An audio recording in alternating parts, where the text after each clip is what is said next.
Hello, everyone. Thank you so much for joining us today. My name is Kathleen, and I'm the Marketing and Communications Manager at Canada Helps. Today's presentation is Small Organizations Achieving Big Peer-to-Peer Fundraising Results, and it will be presented by Canada Helps' very own Paul Nazareth, who's our VP of Community Engagement, and Shannon Craig, who's the Chief Marketing and Product Officer here at Canada Helps.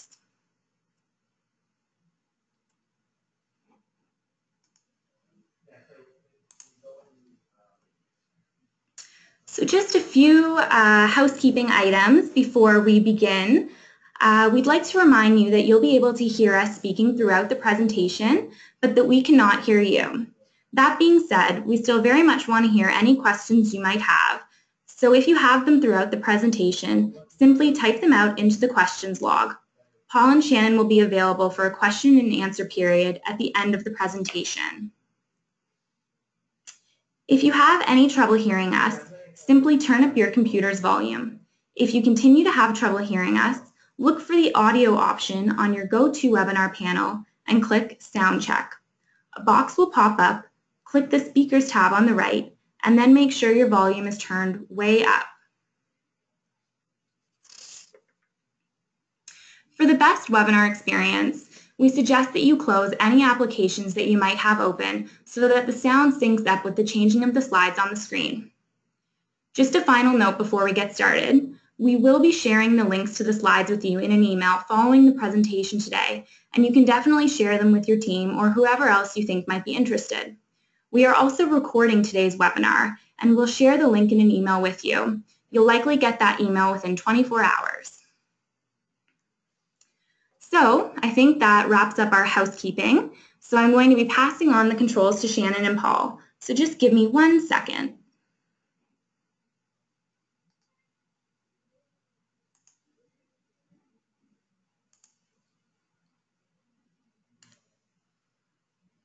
Okay, I've got the control now, and I'm just going to set up my screen. Just give me 1 moment.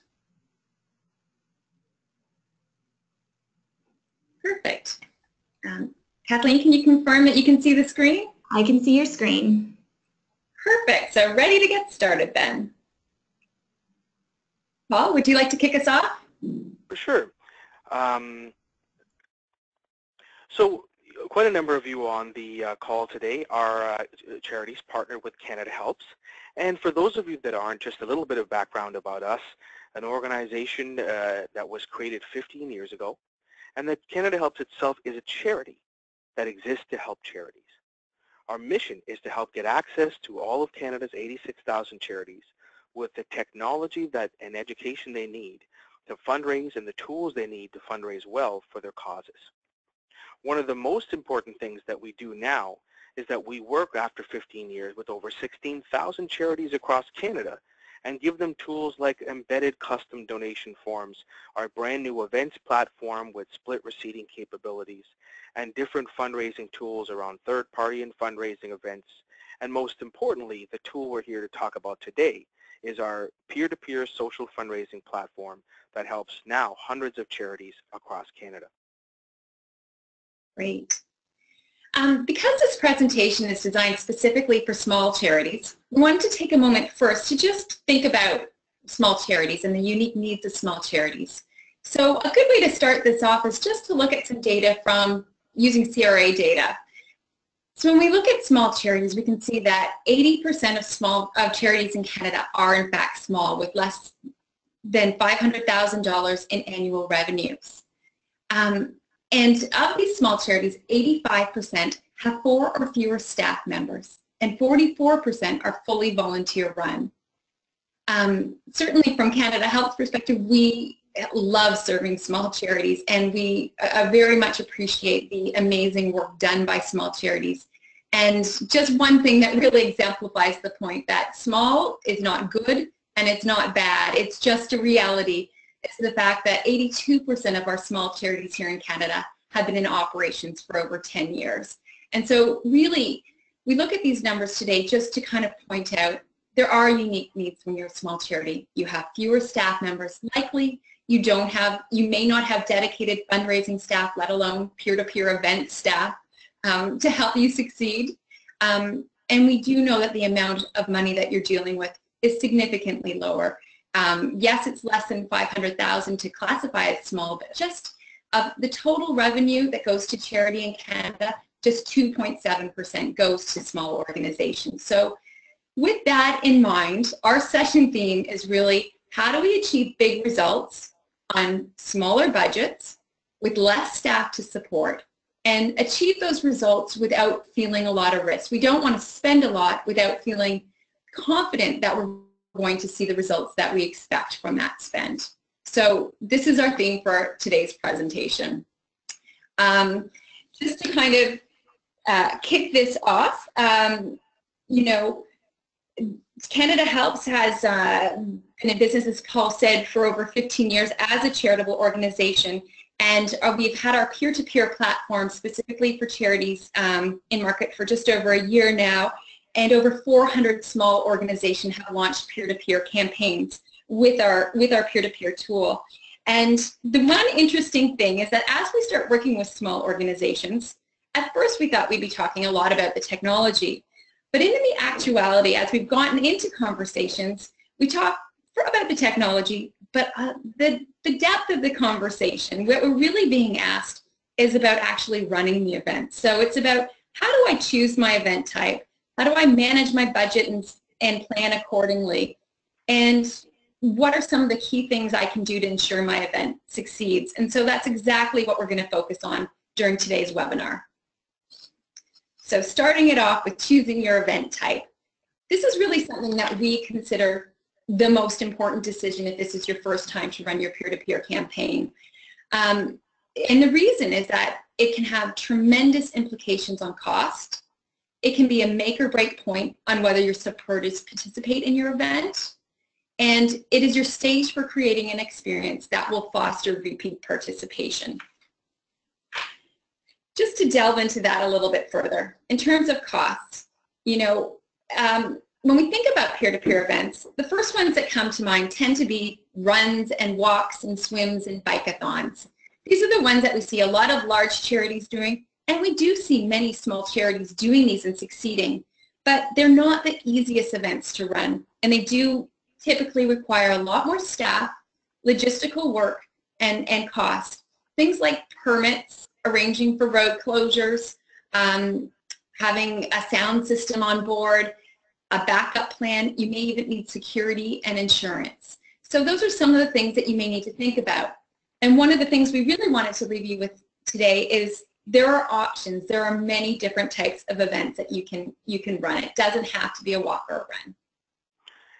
One of my roles with our team at Canada Helps is working with our charities across Canada, and it's such a pleasure to see their creativity as they really express these options. One of our teams was hosting one of their peer-to-peers, and for each of their team locations, they had actually different events.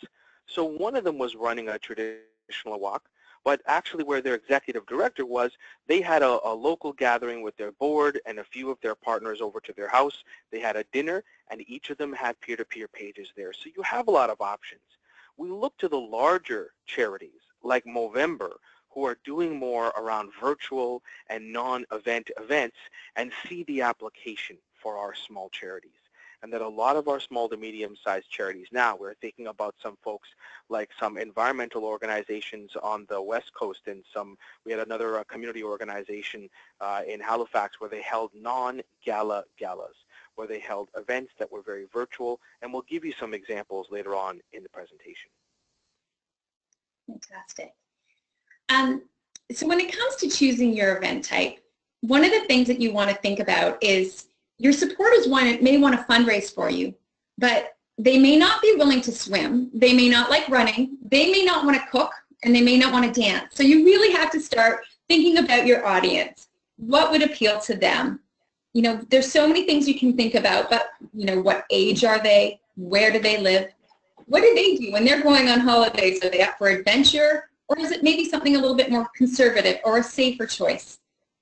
There's many things that you just want to think about when you're choosing your event type. But putting your audience first, that's what's going to be key to your success. And so some of the things you want to think about is when you're thinking about how to engage your supporters and the people who are going to participate in the event, is that concept of making sure that you're shortlisting your participants, that you're making sure they're engaged and supported. A lot of it is about what they're going to do for you, that participation versus their connection to the cause. And if you're going to build awareness as part of this experience, that's a key decision that you're going to need to make and plan for. The importance of getting input from your key supporters as you start off is really important. Who are your typical types of leaders? Who are the people that you want to make sure are out front? As we'll talk a lot about as time goes on, is that you want to make sure you front load a lot of that participation. That general rule of thumb to have 30% of the people you need to make this event a success, well, you want to know who are the typical people who'll do that. And that last point is to make sure you get them on board before is getting that commitment from those people.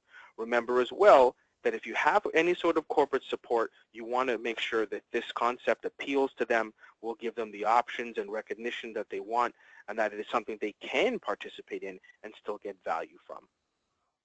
So I think one of the takeaways from this is thinking about your participants, but then really going out to say, coming up with ideas that appeal to your participants, validating it with them, asking, getting their input from a small group of those core participants, as well as any key supporters that you need to have to make it a success, whether that's a corporate sponsor or a speaker or select volunteers, and really taking the time up front to plan and get insight, because you really want to make sure you choose the right event type.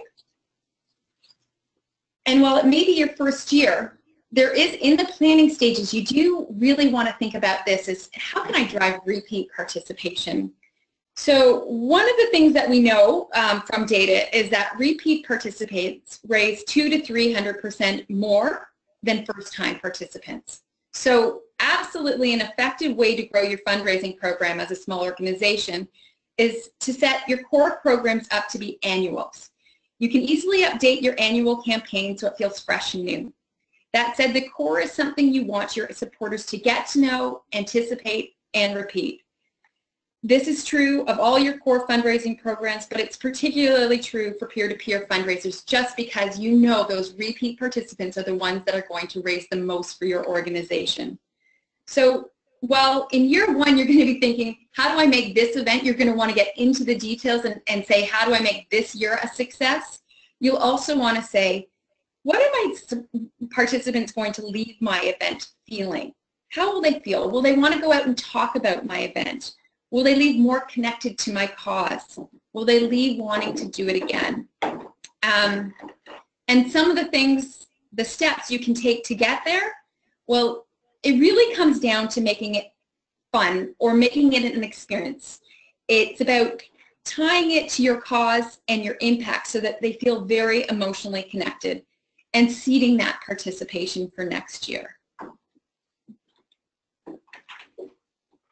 So, one of the things that we saw people really get engaged in and showed us that they felt that fun and they remembered and talked about is things that are social, things that are based on that community and that civic engagement. It's spring. Think about that concept of that, that public park cleanup, or something that really engages people, and we'll talk about the concept of getting your hands dirty as time goes on, but engagement and that fun piece is what really gets people remembering and coming back.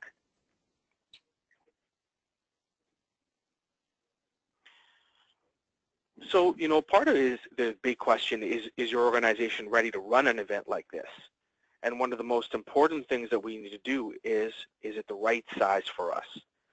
So many times our boards and our leadership see the massive events out there, but you've got to say, is it aligned with our capacity? Is it something that we can do, something that we can build upon and repeat? It's really important.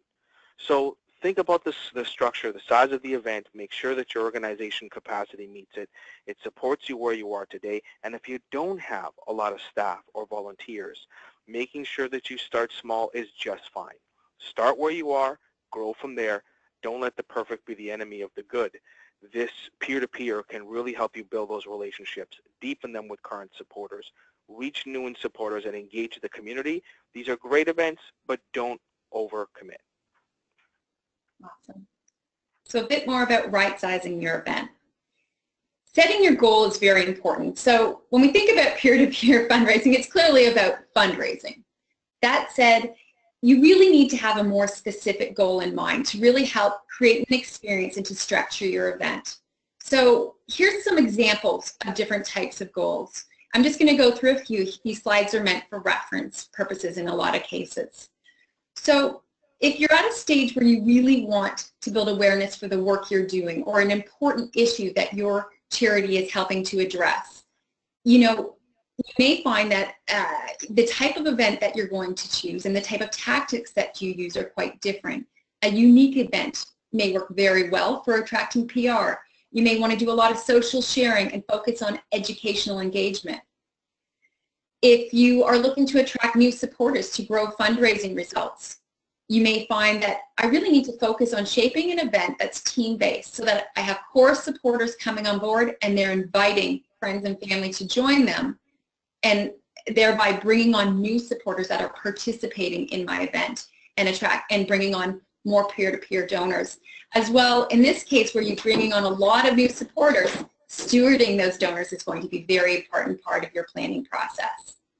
And the third example I'll just share is if you're there to deepen current supporter commitment and loyalty. Maybe you have people that have been giving to you but really haven't gotten close to you and you've never met in person, they haven't come to volunteer for you.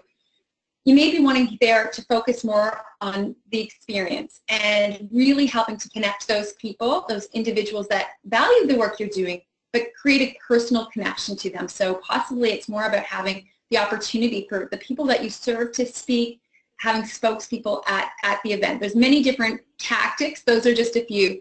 But just really wanting to break down that you can vary and shift your goals, and you may do things that support a few different goals, but you should have something very primary there that is really going to define what it means to succeed in year one.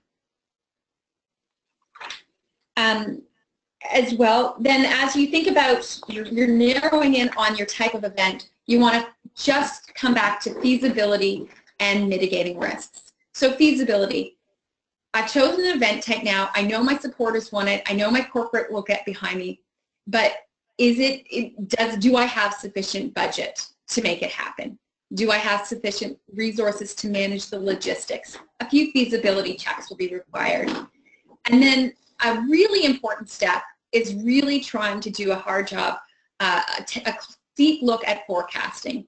What do you need to have happen to consider it a success? So how many participants will you need to join? How many donors will they on average need to bring on at what size of a gift size? And then you start to say, okay, what does that get me? And is that meeting my goals? And is this working for me? What if I have more people that join? Will this event type work for me? So you want to start to define your forecast, and then again, coming back to this critical point that Paul's already mentioned, you want to come and validate it. You want to get the commitment from your core supporters and sponsors. You really want to know before you pull the plug that you've kind of got 30% there, because success breeds success all the way. And so that's actually an interesting thing in that most of the charities we're working with today have internal and external goals, because if you spend the time doing the forecast and doing the validation, you may find this is where we really want to get to, but this is where we're comfortable getting to, and this is what we think we can communicate to our supporters to ensure that we achieve success. So having that stretch internal goal is a great idea, but you definitely want to make sure that at the end of the day, everyone feels like they succeeded. And one of the things to just make sure not to lose sight of is to make sure that you're still connected to that mission, and who you are is a function of what you are. So if you're a literacy organization, maybe the hockey tournament isn't the best vehicle for this kind of event to start. Okay, so we wanted to just share some of the small charity campaigns that we've seen run and what's worked. We've said some things about walks and runs being more costly and complex, but there are many small charities doing it and doing it in a successful way. Here's just one example. The Toronto Chinese Community Church here in Toronto, their walkathon exceeded their, for year one, $100,000 goal. So this may be the right choice for your organization. You may find, I like this example because here's a charity that did a traditional walkathon, but what they did is they used targeting as part of the campaign, making it very clear that this was a walkathon primarily geared at grandparents to come to with their grandchildren. And I think this is a really, it's obviously an opportunity to create a more meaningful, engaging experience with a community of their supporters. And it's also an amazing way to inspire participants who may otherwise not have joined a peer-to-peer fundraising event. So there are many ways to target. This is just one. You may choose to do it based on gender, age, stage of life, or lifestyle preferences. But it's definitely an interesting way to kind of resonate with certain parts of your supporters, or to build out a particular group of people that you're looking to engage with more. A super key thing around momentum and that strategy piece for charities is they think about what event they're going to do. The power of the team is really important. It's a powerful concept around peer-to-peer, which some small charities would lean themselves towards that individual engagement, and yet the concept of a team builds your capacity. When you get a team captain on board, they bring in their family, their friends, their networks. And so some events lean themselves towards a team engagement. Things like a bowl-a-thon, or we have here our colleagues at the Autism Organization who did that, or groups that lend themselves to teams like, say, a curling team, etc. But then also challenging what is a team and how we can hold something like that. So our colleagues at the Toronto Zoo put together teams to compete of staff and different volunteers. And then we had an organization that was tied to choirs. The Singaloo event was choirs and groups of people that are a team, and they engage their congregants and their community to raise really an incredible $100,000 plus. Another way to do it, if you're really concerned about logistics, sometimes just transforming a very simple event with a fun twist can work very well. So this is a real sweet spot for small organizations because it's manageable, it's fun, it's flexible. And here's the example being shown here is the 100-inning baseball game. So very simple. Extending the length of an event allows for more participants to get involved. So if you don't know, if you are clear on how many people are going to join, this is a great way to do it. Just extend as they join on the length of the event and have shifts.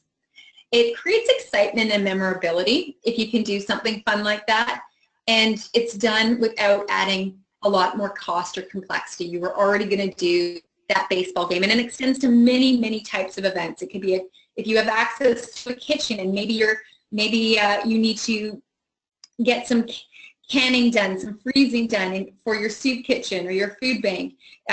You can certainly do this and just extend the number of teams coming to support you in that way, and maybe make what some of your volunteers are already doing for you, turn it into a fundraiser.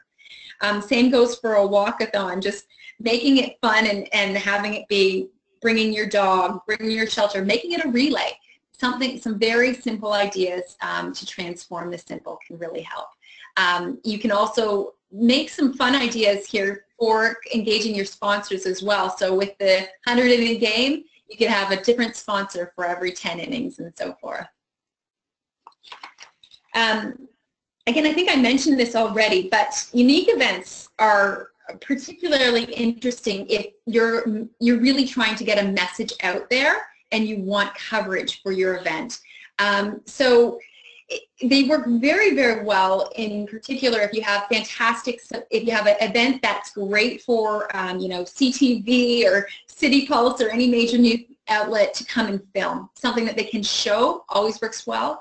And as well, if you have some great spokespeople, people that may not be from your organization, they may not be staff or even volunteers, but people who believe in your work that can speak credibly to the story is something that will really attract media, knowing that they can draw from an array of people and come up with some very different angles on your story. And so this can be a very powerful way to run a peer-to-peer event.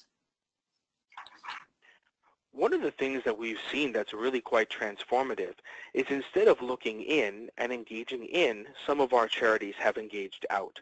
The concept of a virtual events where you're activating your volunteers out in the community. This was a great idea from a Montreal-based charity, which was Wear Your Helmet to Work Day. And you're getting that message out. You want to talk about building awareness? Have your volunteers out in the community doing things like wearing a helmet or some sort of visible sign to help you build awareness. It will help you get that external awareness and build that momentum.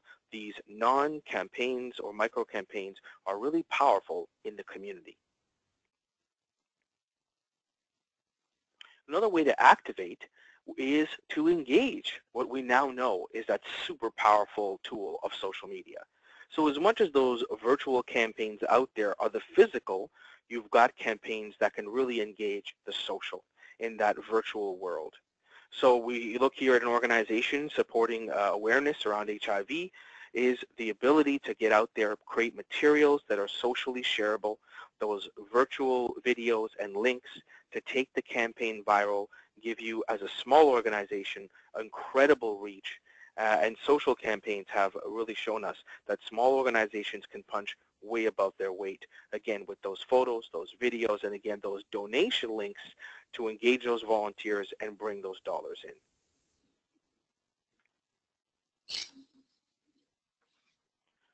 So, we were talking, I mentioned before the concept of getting your hands dirty. Well, teams want to be out there, they want to be doing more. That whole concept of engaging people, getting their hands engaged as much as their brains and as much as their hearts. I've mentioned as well, it's spring, a lot of people are doing park cleanups or organization cleanups. Getting schools or young people out to paint or help your organization in that way is really important. And really has them feel like they're doing something, they've achieved something besides just the traditional fundraising side of things. And then reminder as well that right now, in 2016, corporations and even small businesses are not writing those big checks as much as they used to, just giving to organizations. They want their employees engaged. They're coming to you for your cause, so bringing them in, engaging them in your cause, showing them what you do, involving them in what you do is one of the best ways you can engage corporations. Our colleagues here at the Nelson and District Hospice Society had this concept, had this workathon, and it really worked well for them.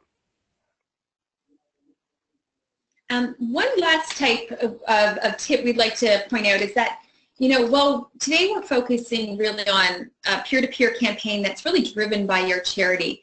You will have supporters often come and say they have their own idea for how they want to fundraise for you.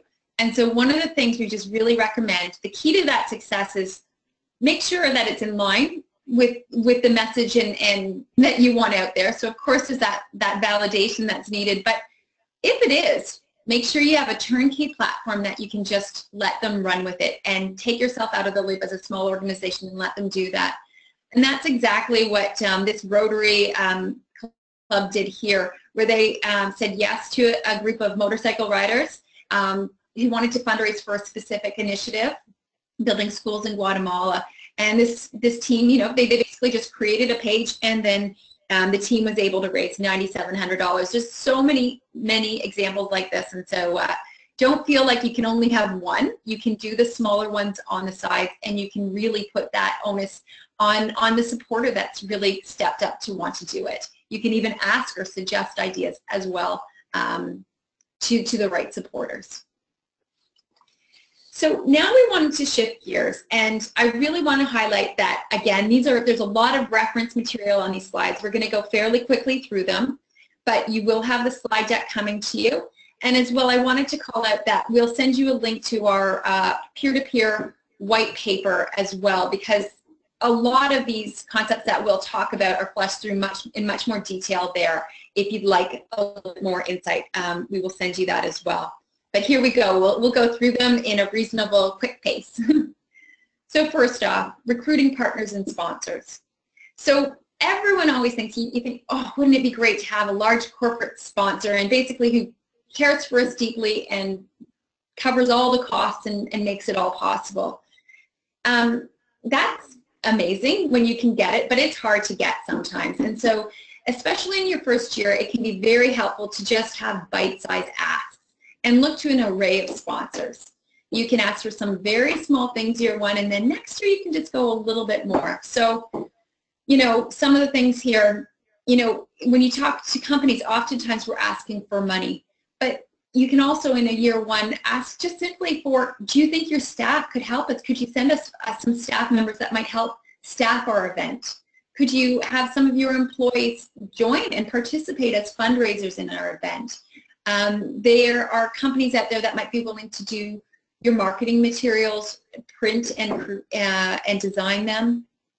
You may actually just want to go to your local grocery store just asking for food and water. So there are so many different types of sponsors you can bring on board, and you know, just trying to find ways that you can offer them some advantage to any type of support that they're offering you, making it work for them. But starting small is the right thing to do in year one, and then building out from there.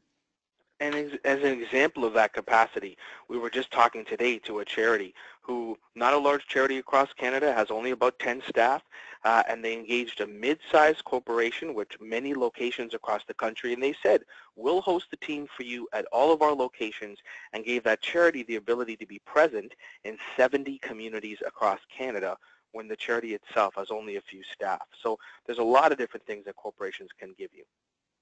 Nice.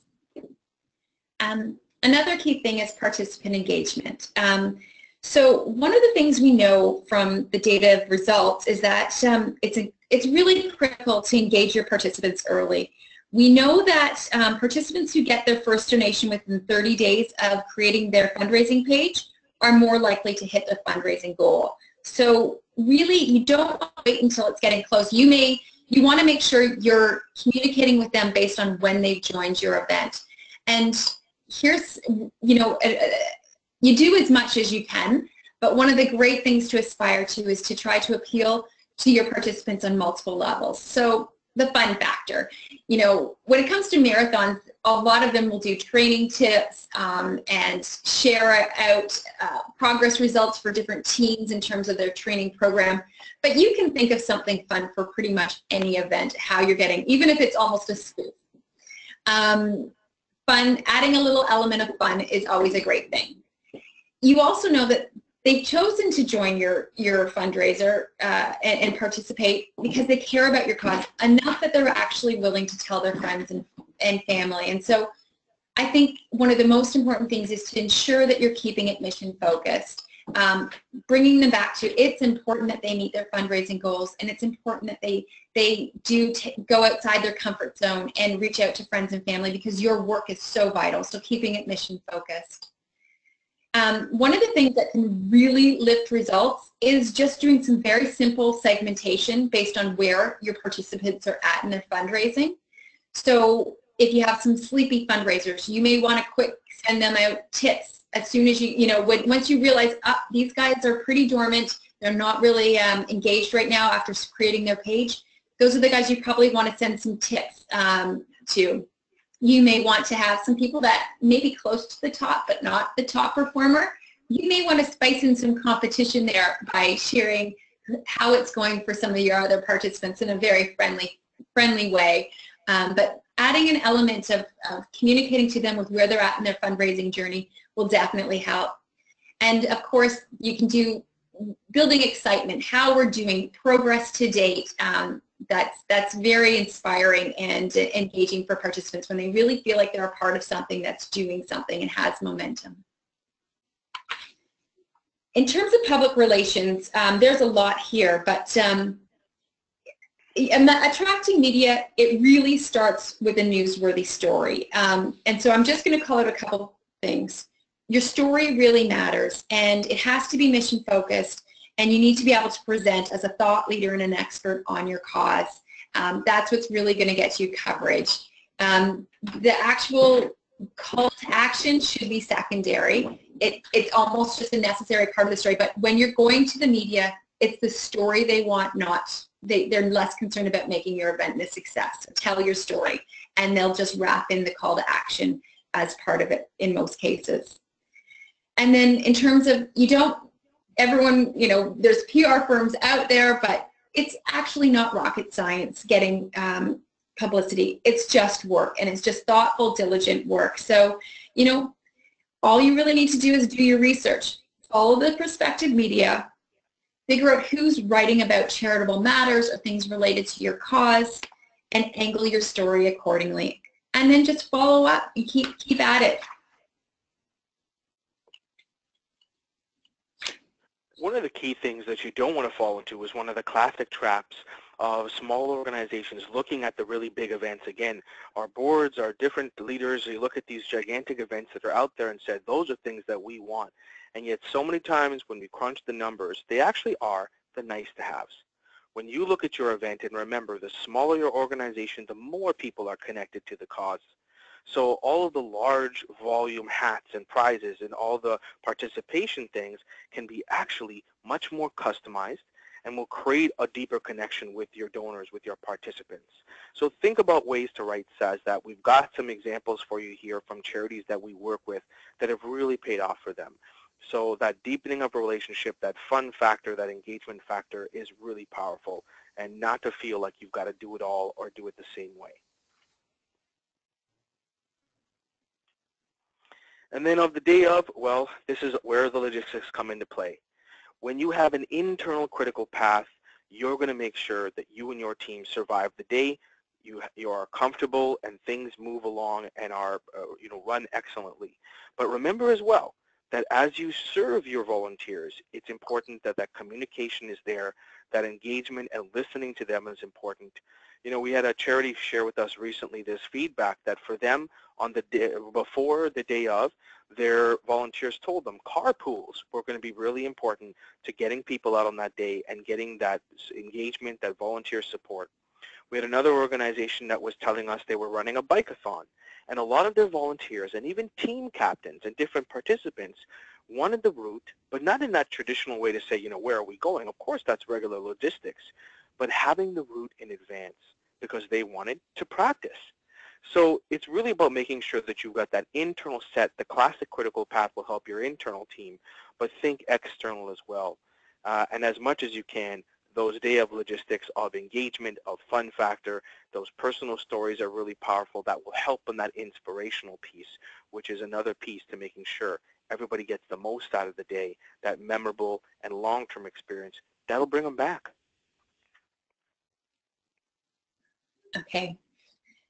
One of the other things is just to seize the day. You have, when you run a peer-to-peer event, you have gotten your best supporters out typically. And there's often a lot more you can do with just a little bit of planning and maybe a couple of extra helpers on board.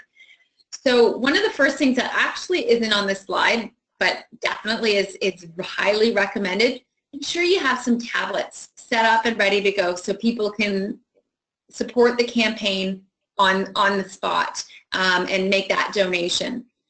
But other things you can do that aren't specific to your peer-to-peer event but can really help is if you have a photographer taking pictures all day, this can fuel your social media engagement and it can lift up your marketing for the whole year, having those visuals to come back to. You may have a team there. A lot of times you can find videographers willing to come out just to help. There's a lot of people with that talent, and they may be willing to do a video for your charity, to tell your charity story, just quietly taking certain people to the side to interview them and to make that happen on the day of your event. You've got them there. You just want to squeeze out a little bit more if you can.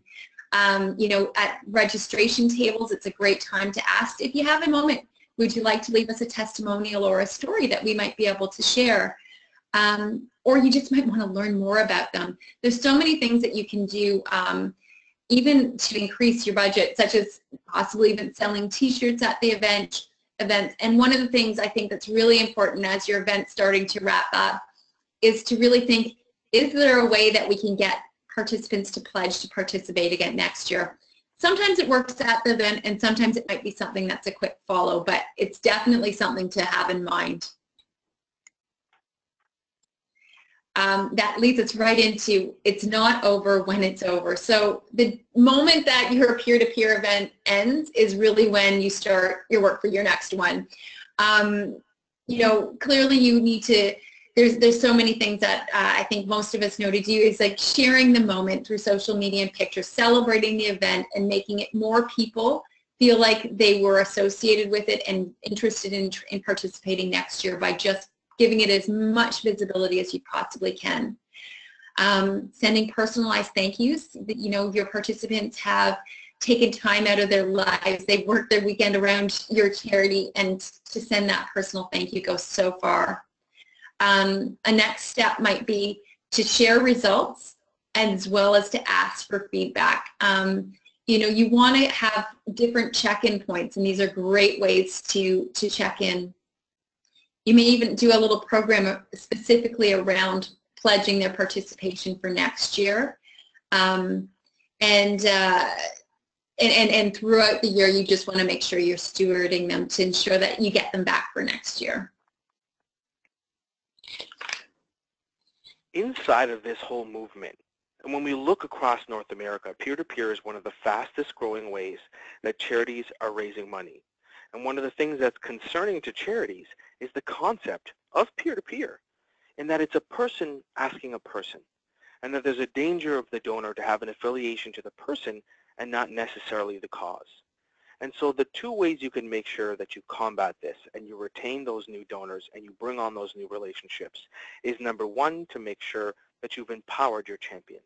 You've empowered your team captains, you've empowered your fundraisers with the stories they need to tie that new donor, that family or friend, to your cause, to build a relationship with the organization so that no matter what they do next year, and if they come back or not, you've got a new donor who's connected to your organization. But on the other side, number two, is to make sure that you engage those new donors.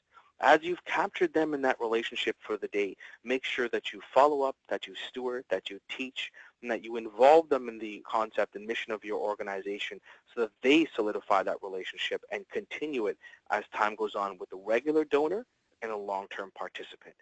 So making sure you do that is one of those ways you overcome what could possibly be a disconnection to building a long-term relationship.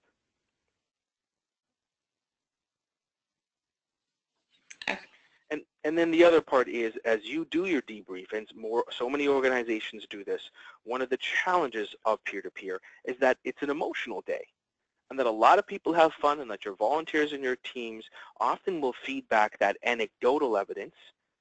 But when we really break down that debrief, it's important that you dive into the data. The data is what's going to tell you what worked and what didn't, and what do you want to continue for next year. So who participated? Where did we win? Where did things work or not work? When we talk about that rule of thumb of having 30% of your fundraising goal in those first 48 hours, having your volunteers on board, did this work for you? And if it did work, how can we continue that? And if it didn't, where do we pivot to make sure that next year continues and does well? Break down those numbers and how did teams work and who participated, how are we going to do it next year? The data will tell you that. And of course, building your stewardship plan to go forward is the key to doing that, and data will help you guide your way. Okay, so as you know, Canada Helps has an online platform for peer-to-peer fundraising, and really just wanted to highlight that this was in the making for quite some time. We'd had individual, supported individual third-party fundraising events on our website for quite some time, but our solution that we built for charities really was built in partnership with our charities and through extensive surveying and interviews. And so what we've really tried to accomplish here is deliver all of the things that you need for success. So, mobile ready, team-based participation, custom branding. But we've also done it with trying to make it still a turnkey solution. We recognize we can't have upfront costs, we can't have high setup fees, and so that's what we've tried to do. So we encourage you, we have many tools available for how to use it. It's free to start using it and so forth. So we just encourage you to take a look at those and reach out to us if you have any questions at all about the tools or need more insights on those. Great. Thank you so much, Paul and Shannon. That was a really informative presentation. So we do have some time now for a question and answer period. A few really great questions have already come in. And I will give everyone the opportunity. If they do have questions, you can still continue to ask them in the question log, but I'll begin with a few that have already come in.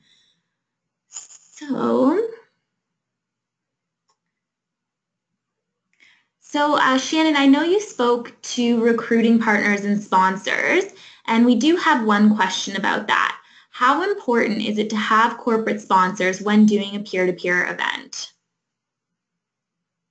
It's actually very personal. I think that corporate sponsors are great in that they can help you grow your event. They may provide resources for you, participants, help with logistics.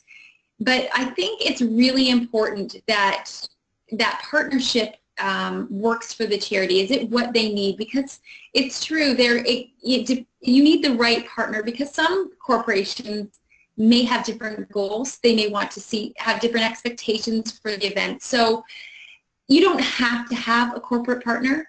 And I think it's really important you understand what level of support and flexibility you're willing to give to that partner, because ultimately the partnership needs to work and serve your charity. You can absolutely do it without one, but having one on your own terms can really help. So I hope that helps to answer the question. Great.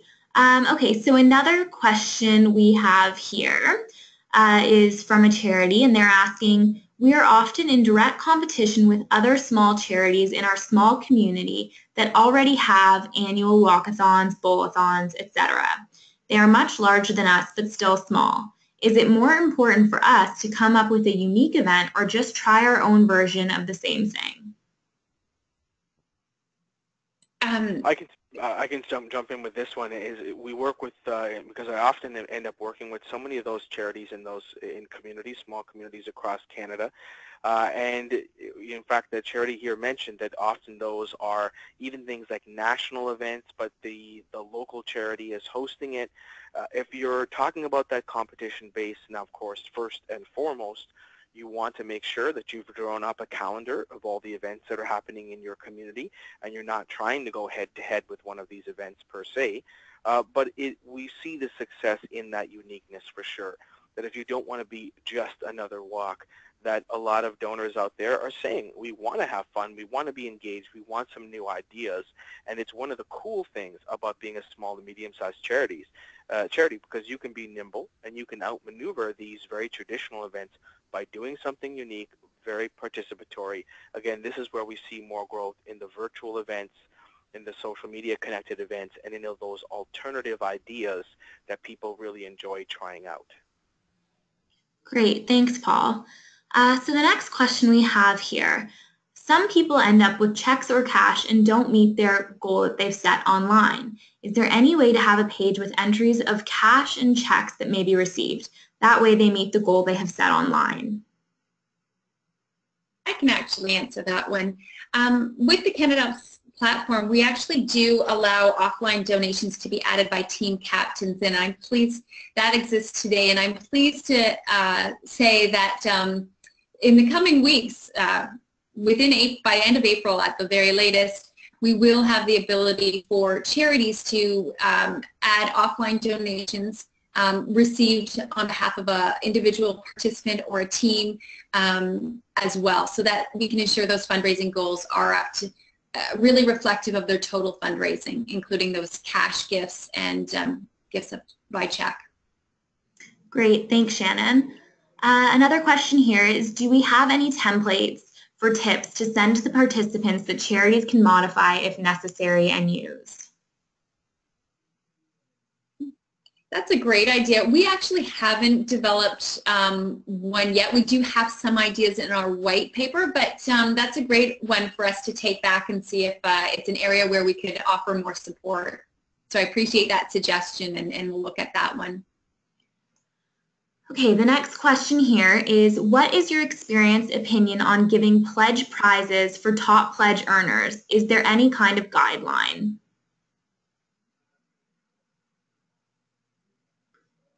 I don't know if either of you can speak to that. We do have some examples in our white paper about how that whole volunteer management piece, but it's certainly not standard across Canada in terms of the peer-to-peer events that are there. Again, a lot of people will be used to the larger events where they have some of these built in, but it is not standard at any size, smaller, medium, or large charities. It's really what you decide what you want to do for those top leaders or those top volunteers. That being said, one of the things that Shannon mentioned was that alternative strategy to be engaging all of your donors, the superstars, but as well as those quieter ones. And that's one of the things I see a lot of organizations not necessarily doing. They just focus on their big fundraisers when actually over time they could be growing a larger volume of people and networks in the community. Great, thanks, Paul. So we have another question here asking, do we have a webinar for creating a P2P program on Canada Helps? And how can participants share to social media, example, Facebook and Twitter? Okay, we actually do have a recorded webinar on how to create a peer-to-peer event, as well as we have you know, 7 to 8 short videos that show all the different features within the platform. So let us see if we can just include those in the follow-up email that we send so that you have access to those links, because we absolutely have some great resources there. In terms of sharing, we do every page within every end user facing page, whether it's the main charity campaign landing page, which is showing roll-up fundraising progress, top teams and participants, whether it's a team page or an individual participant page, all of them include social features, and so can be shared just by going to any page. You can share that page through Facebook, Twitter, and other social media sites. As well, when somebody signs up to be a participant, they open an account, and from there they can manage their page, see who's donated to the supported their fundraising page, and also they have access to the social sharing features right from there. Great, thank you, Shannon. We have a question here, and I'm not sure if either of you will know the answer off the top of your head, but I'm sure with some digging we might be able to follow up if you can't speak to this right now. But we have someone asking if we've had any experience with French-speaking charities who've used our P2P fundraising. So we definitely have quite a number of organizations who've used it in French-speaking communities across Canada.